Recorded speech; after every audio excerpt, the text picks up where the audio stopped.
After his long-term partner left him, David Bramwell set himself a life-changing task to be a more sharing, loving person. As a man with a taste for the exotic, however, this was never going to be resolved by a weekend course in mindfulness. Instead, David embarked on a global adventure in search of utopia. Could it be, he wondered, that those living outside of society in alternative communities had found a better way to live? And if so, why did so many of them insist on wearing tie-dye? To find out, join us on the number 9 bus to Utopia, an auditorium 6-part special. Episode 1, Loser's Paradise. It's 3 days before Christmas, and I'm performing in a comedy show in my hometown of Brighton. 15 minutes before the opening night, I'm getting ready backstage when my phone rings. Oh, hi, Alex. Hey, how you doing? You still in Italy? I'm not in Italy. I never was going to Italy. I'm on the Isle of Man for work. You never listen. Oh, yeah, sorry. It's important we talk, and I need you to listen, please. Hey, guess what I'm dressed as? What? Guess what I'm dressed as? I have to talk to you. I'm a Viking. I've got horns. Well, my helmet has got horns, and... We need to talk. Well, we're always talking. Yeah, about your projects. I want to talk about us. Oh, God, this is about the relationship again, isn't it? Look, Alex, I'm about to go on stage. I'm not going to feel funny after a heavy conversation about the relationship, am I? I need to go. David, I need to know you... Bye. She left me shortly after. I was heartbroken. We'd been together nearly 8 years. Only a fortnight after the bombshell, I'd already been replaced with someone she described as younger but more mature, called Dougal. A name which partially softened the blow. Never again would I warm myself around her naked frame in bed, see her familiar old leather coat hanging by the door, or hear the reassuring rattle of her hair grips being sucked up by Henry the Hoover. She was a kooky Italian who'd whisked me away on surprise weekends to Europe and cooked exquisite Mediterranean dishes every night. And bought you clothes. Yeah, that's true. And paid the bills and picked up nice things for the house on the way home from work. Yeah, I know. And sorted out the mortgage and did the decorating and always arranged dinner parties for friends. Actually, that's not true. Don't interrupt. And bought all the food and fed the cat and even wore leather trousers most days because you got a thing for leather. Alex, people are listening. And please. what did you do in return? In return, I locked myself away in the spare room with my piano and wrote some really nice songs about what a lovely girlfriend she was. OK, so she was right to leave. I'd been far too wrapped up in myself and my projects, my band, my podcasts, my one-man shows, my spoken word night, my radio documentaries. Did I mention I'm on SoundCloud? David, not everyone's as interested in you as you are. I've got a new book out as well. But the familiar portrayal of a talented, dashing, rapier-witted but totally self-absorbed urbanite is only half the story. I was also, as one friend put it, a seeker. Dissatisfaction with conventional life had led me to dabble in occultism and naturism. I'd visited S&M clubs, drunk South American hallucinogens, and endured a 10-day silent meditation retreat in Wales, in which I openly wept at the beauty of a banana. And, coming to the conclusion that the news was toxic, I'd even thrown out the telly, cancelled the papers, and taken a holiday from the media. But despite such grand gestures, I'd lost the love of my life. Alex had gone. 2 realistic options lay before me: sink into depression and cry like a baby, or enroll for teacher training and cry like a baby. But neither of these were exactly, my style.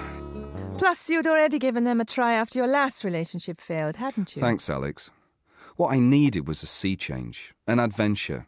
I needed to escape Brighton and its painful memories. I needed to sublimate my heartache by turning it into a project.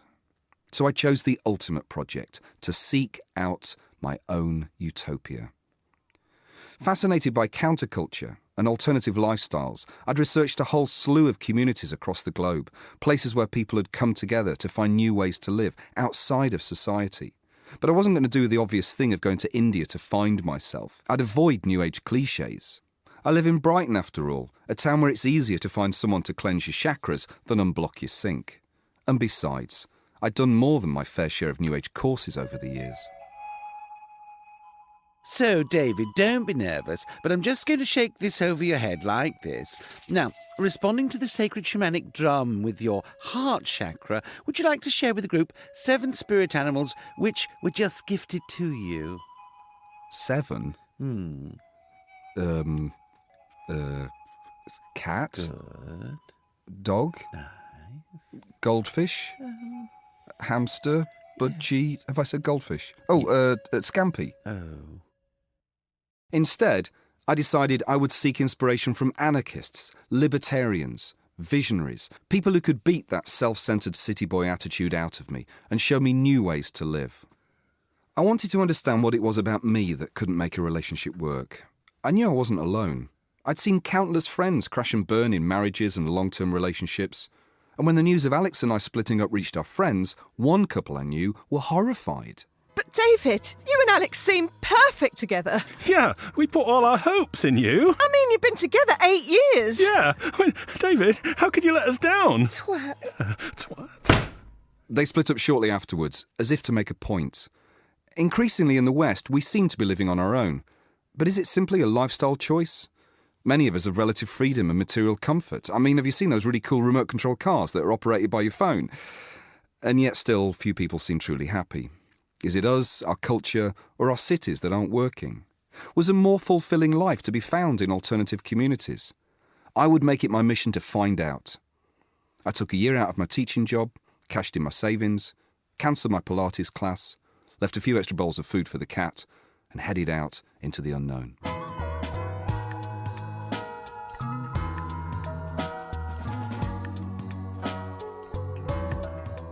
My first port of call was Denmark. According to recent surveys, Denmark is the happiest country in the world, which is a little surprising for a country best known for its dark, depressing TV dramas. In fact, according to cultural critic Troy Fabergé, the very occluded, imperious fibre of the Danish metal feels bound up, synergised, if you will, in the disconsolate saturnine work of Ibsen's Dollhouse and Sveistrup's The Killing. And Lars von Trier's films are hardly a barrel of laughs either. I mean, have you seen Antichrist? She cuts her bloody flaps off with a pair of scissors. Right, yeah, thanks, Troy. And what about Borgen, The Bridge? They are fucking depressing. Exactly, that's my point. And Girl with a dragon tattoo? That was Swedish, Troy. Can I get on with the story, please? We've only just left England. Sorry, one last thing. If Denmark was positioned, psychically oriented, as it were, as the happiest country in the world, where did Britain come, meta-relativistically? We came 41st, sandwiched between Poland and Kazakhstan. Oh, result. Yeah, I must admit, this makes me oddly proud too, which just goes to prove what a self-defeating bunch the Brits really are. But look, what had actually drawn me to Denmark wasn't some spurious statistic about happiness. In the centre of Copenhagen lies an anarchist community, Christiania, a self-styled loser's paradise. In 1969, squatters had found the derelict land, then created a hippie magazine, emblazoned with the clarion call, Catch the number 9 bus to Utopia. 85 acres of disused army barracks and waterways were squatted and turned into a huge commune. For nearly 50 years, Christiania has survived on just 3 rules. 1, no hard drugs. 2, no violence. 3, Yeah, and the third? well, the third is a bit vague, but if you do stuff that pisses people off, we have to have a big meeting. There are a lot of big meetings in Christiania. Okay, so that's the downside of anarchy. But I relish the idea of a place that had found ways to live outside of the conventions of normal society. This community sounded too good to be true.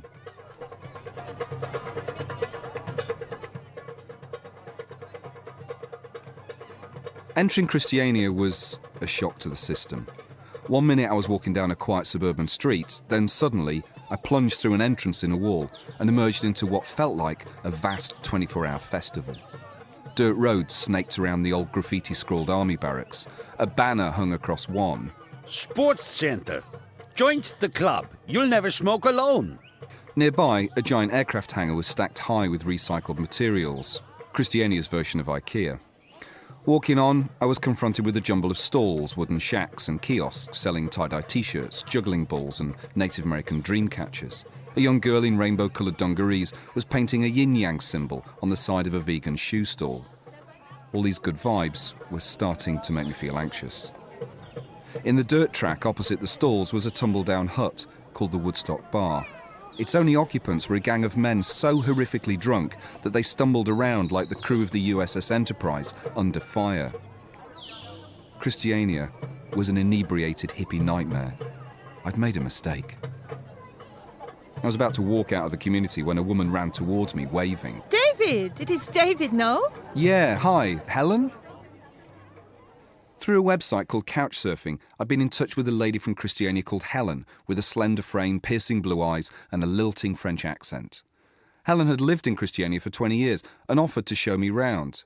She clocked my disdain at the tie-dye and the drunks and dragged me away with a big smile. Come, I will show you the real beauty of Christiania. We entered the outskirts of the commune. These were no ordinary suburbs. There were no street names or house numbers, but an array of extraordinary buildings, many of them in idyllic waterside locations.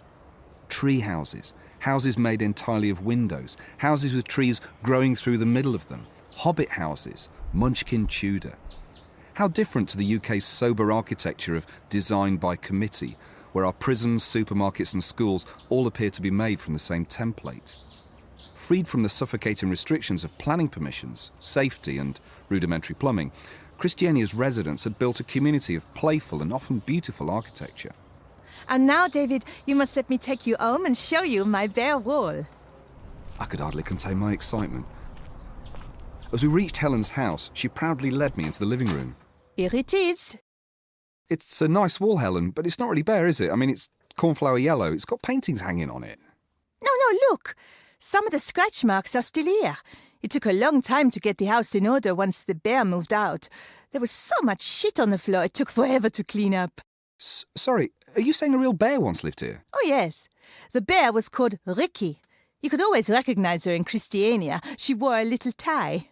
Helen made it sound as if great gangs of bears ambled through Christiania on a daily basis, and the only way to identify Ricky the bear was through her natty attire. Ricky used to hang around with the musicians in Christiania. Oh, but you know what musicians can be like. They like to drink. She became an alcoholic bear. You know the kind. Oh, God, yeah, my least favourite kind of bear. One day she got in a fight over a bottle of wine with the man who owned this house and put him in hospital. I mean, technically it was not Ricky's bottle to drink, but she could get so violent sometimes. We knew we had to get rid of her after this, so we tried the zoo. She looked nice in her tie, but she failed the interview. She was too drunk. Well, at least she was appropriately dressed. And then we heard of a spare flat in Copenhagen she could go to. Spare flat? Well, she had to live somewhere. But when the taxi came... A taxi? She couldn't walk there. It was miles away. She was so fat, of course. It took 4 of us to squeeze her through the door and into the back seat. We waved her goodbye, and I've never seen her since.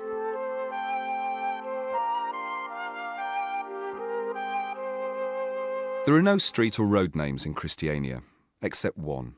Look on any official map of Copenhagen and you'll find it. Pusher Street. I'll leave you to figure out how it got its name. But despite Christiania being a magnet for the lost souls, misfits and addicts, I was impressed how organised it seemed. Proof that hippie anarchists, when left to their own devices, won't attempt to overthrow the ruling elite, but will instead settle down to make tofu, run vegan restaurants, get stoned and set up Kundalini yoga classes. A bit like Brighton, come to think of it. After a few days, Helen introduced me to a friend Emmerich, who was planning to build a new kitchen in his house. In Christiania, he had no need to call in the professionals. Instead, Emmerich's friends and neighbours rallied round to help. I offered to help too. However, after handing me a box of plumbing tools, Emmerich soon realised I knew as much about plumbing as the average 9-year-old. Shaking his head, he gave me a box of carpentry tools instead. What does they teach you in England, David? You'll be telling me next you don't know how to build a cupboard. Well, I could write you a song about building a cupboard. Emmerich finally found a job I could do, pulling up and clearing away floorboards, together with his son Oscar, who wasn't an average 9-year-old, owing to the fact that he had a lime green mullet. Yeah, fuck the system. Chomsky for president. I want some halloumi! After a hard day's work, Emmerich would take us all down to Christiania's hot tubs and steam room, where the proprietor blasted us with Mozart every night. These were my happiest times there, loafing around in the warm, healing waters. The hot tubs, I discovered, were where some of the real decision-making took place in Christiania, not the Friday night meeting, when 400 anarchists sat in a giant circle and found they couldn't agree about anything. So, at our previous meeting last Friday, Eric proposed we change the day of our meeting to Sunday, but it was a split vote. Annika suggested we vote again, but that anyone who has not attended the meeting for more than 4 weeks be not allowed to vote until they attend 3 or more meetings in a row. Yeah, but this met with much opposition, and regrettably a window was broken by Herman, who was drunk. Again. Christopher has asked that Herman not be allowed to attend meetings until he stops drinking, but Henrik thought it was not Herman's place to say this, as Herman has also been really stoned at meetings sometimes. And so this is what we will be discussing at today's meeting. Meanwhile, the old-timers hung out in the hot tubs, reminiscing about Christiania's glory days in the 70s, when the residents used to stage great political stunts. My favourite story was the Father Christmas Wars. Back in '74, we became concerned about how commercial Christmas was becoming, and no one was looking after the poor, so we built a giant goose. Giant goose? Yeah, and we created an army of 300 Santas. We marched into Copenhagen's two biggest department stores and began to help ourselves to the goods. We put food, toys in our sacks and took them outside to give to the poor and needy. The shop staff couldn't do anything. There were just too many Santas. By the time the police were called, we'd emptied half the stores. Did you get away with it? No, we were heavily fined. The police beat us up. Many were in prison. But we had the last laugh. In 2004, our film, The Father Christmas Wars, was voted one of the 10 most important Danish works of art of the 20th century. Must be an excellent film. Yeah, it's okay, but I prefer Bogan. I've always suspected the Danes have spent way too much time perfecting pastries and not enough time making art.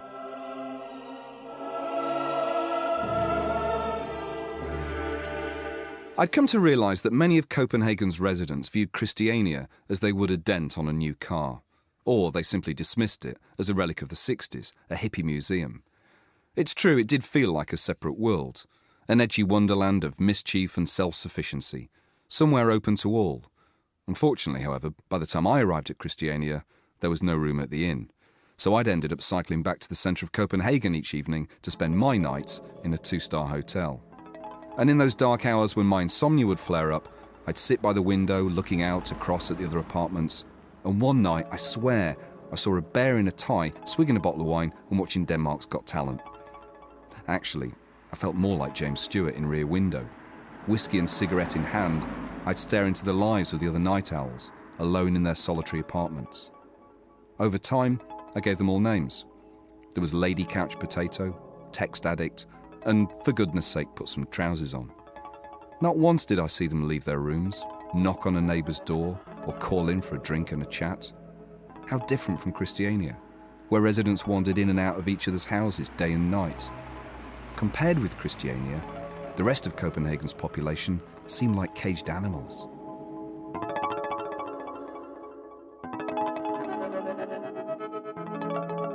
This loser's paradise may have attracted such undesirables as junkies, dealers and amateur folk musicians, but it had started out as a place where anyone could build what they liked and live how they pleased.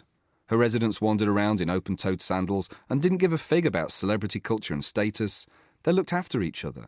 They staged mini-festivals and took to the streets to protest against the injustices of the world. But things were changing. The government had clearly decided to play hardball with the squatters, and as I heard one night in the Woodstock bar, the inhabitants were far from happy about this. Yeah, David, so now Christiania is the training ground for those new to the police force, which means they're allowed to get shitty with us because they're young and stupid. They come here to arrest anyone with even just a fucking joint. Yeah, sounds like it. We film everything in case the bastards put the boot in, but now they're starting arresting the fucking cameraman and fucking authorities, man. Oh, hang on, sorry, I better just answer this. Yeah, you go. Hello? It's Alex. Where are you? Can you talk? Oh, hi, hang on a sec, I just need to move outside. Where are you? Sounds like you're in a bar. Yeah, I mean, in Christiania, the anarchist place in Denmark I was telling you about. Oh, you'd love it here. I met this woman who used to have an actual bear in her house. In fact, the houses are fantastic. And I've been with this guy, Emmerich. I've been helping him rebuild his house. Oh, sounds lovely. I'm glad you're having a nice time. Alex, I still miss you. Are you missing me? Look, I wanted to tell you that Dougal proposed to me yesterday, and I said yes. I thought I ought to let you know. In the back of my mind, I'd been telling myself that maybe it wasn't truly over between Alex and I, that maybe she'd forgive me, or I'd forgive her, To be honest, by this stage, I'd sort of lost track of who needed to do the forgiving. But secretly I had been hoping there was still a chance we could get back together. That despite my quests, or maybe because of it and how it would make me a better person, Alex and I could reunite and spend the rest of our lives together. But now she'd accepted a proposal of marriage from a man called Dougal, I started to have vague doubts. I stood there and looked around at Christiania. I'd come to think of the community as the fool to Copenhagen the king, but she'd never be my ideal home. There's only so much rainbow knitwear, batik artwork and yin-yang t-shirts a man can endure. I was heartbroken and friendless, in the happiest place in the world. I knew it was time to move on. Taxi! Oh, hang on, there's a bear in that one. The number 9 bus to Utopia was written by David Bramwell with additional material by Dave Mountfield. It starred David Bramwell as himself, with Emma Kilby, Graham Duff and Dave Mountfield in a plethora of small but essential roles. Script editor was Graham Duff. It was produced by David Bramwell and Andrew Mailing and is a special 6-part series for the Auditorium podcast, funded by the Arts Council England. Music is by Oddfellows Casino. The book, The Number 9 Bus to Utopia, is available to buy on Amazon and is even funnier and more philosophical than the podcast. Yeah, I know, it's hard to believe. The Auditorium is also a best-selling book, full of fascinating stories about pioneers, outsider artists, adventurers, and counterculture heroes. It's published by Hodder and Stoughton and is available from Amazon and all good bookshops.